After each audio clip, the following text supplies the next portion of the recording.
Happy New Year, beautiful sunny day, and people are saying things like, new year, new me, I'm gonna get healthy. But what does that mean? Because people always start off the year with these wonderful intentions, but then we are still such a sick, overweight country, and there's so much disease, chronic disease, which means lifestyle that's not being addressed. So I feel like we need to all do it on an individual basis and take care of ourselves. It can be challenging because so much research and data is funded by people that really don't want you to be healthy and be your best. So it takes a little bit of understanding who to follow, what questions to ask, or maybe let's just keep it really, really simple. So you don't even have to start digging and researching and saying, do I trust A or do I trust B? So the first part is biochemistry, which sounds a little intimidating, but it's how does food affect your body? How do you use it? I had someone say to me, you know, the human body is so resilient. We can just feed it crud like potato chips and soda and it's going to function. And what I will say, I've been thinking about that a lot, is yes, it will function, but you will be living with chronic disease and a lot of itises, which means inflammation in your body. And you might not live as long as you could live if you were eating well. So let's take the analogy of baking a cake. So if I'm going to bake a cake in the oven, that is chemistry. Your kitchen becomes a chemistry lab, and you have to put in all the different ingredients for the cake to rise and for it to come out moist and delicious. But let's say I don't have any eggs today, so I'm just going to bake it anyway, throw it in the oven, and let's see what happens.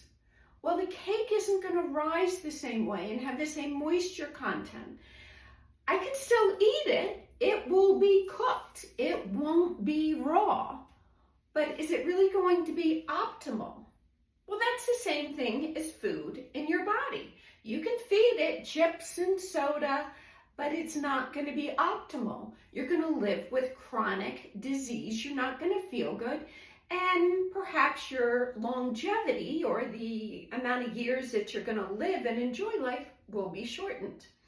So how do we make this simple? First of all, someone also said to me, well, when I go to this local diner, I order a turkey sandwich on whole wheat bread. And I said, well, that's great, but what about the fries that you have with it? So those fries are cooked in highly processed seed oils. They're an industrial oil that can take the high heat and they become toxic in your body. So eating those fries probably outdoes any of the good of your clean protein and fiber-rich bread. And I even question that the bread at the diner has anything good in it, you know, or is it just colored brown with some caramel coloring? I'd have to read the label. So stepping back, how do we simplify this? First of all, if you can, take out the chips, take out the fries, take out the soda, take out the sugars, the added sugars. If it comes in a bag and is processed, maybe you want to take it out. Then the next thing is eating quality whole foods for your meals. And yes, that means you're going to have to get in the kitchen. You're going to have to fire up your stovetop and your oven. Then the next thing is snacking. I personally don't snack. Scott doesn't snack. Snacking is something that you need to start to question. Why? Because why are you snacking? Is it because of boredom? Is it because you got a lot of candida or yeast in your gut that's saying, feed me, feed me? Why are you doing this? Because what we need to be able to do is eat and digest and then have a moment of rest before we eat the next meal. And then at nighttime, that's when the body detoxes. So you want to eat your dinner You don't want to be digesting when you're going to sleep, but you want to be in this detox state. And this all happens in the liver, and we're going to talk about that in another video. The kidneys flush, the liver detoxes. A little prequel. So, if you are snacking, what would be something good to have? Like kefir. Kefir is a probiotic, meaning it's good bugs that you're going to put in your colon, and the good bugs help build your immune system. And the colon's also, it's talked about as being our second brain. So we want to do probiotics with that, or perhaps you have a little hex ferment kombucha. Other kombuchas I question because a lot of them are industrial processed. Then another thing, make up some little snacks. So if you can see this, this is pumpkin seeds that are raw. These pumpkin seeds have zinc in them and fiber and a number of other nutrients and protein. The zinc, when it is pushed into your cell, stops viral infections. So zinc is something we want to focus on, especially in the winter. And then these are goji berries. So goji berries, they've been around in traditional Chinese medicine since 200 BC when they're first documented. These are antioxidant powerhouses. So they've got a lot of vitamin A, and they've got about 20% of your vitamin C in them. So this supports your immune system as well. Plus, they're yummy. They help with lowering blood sugar.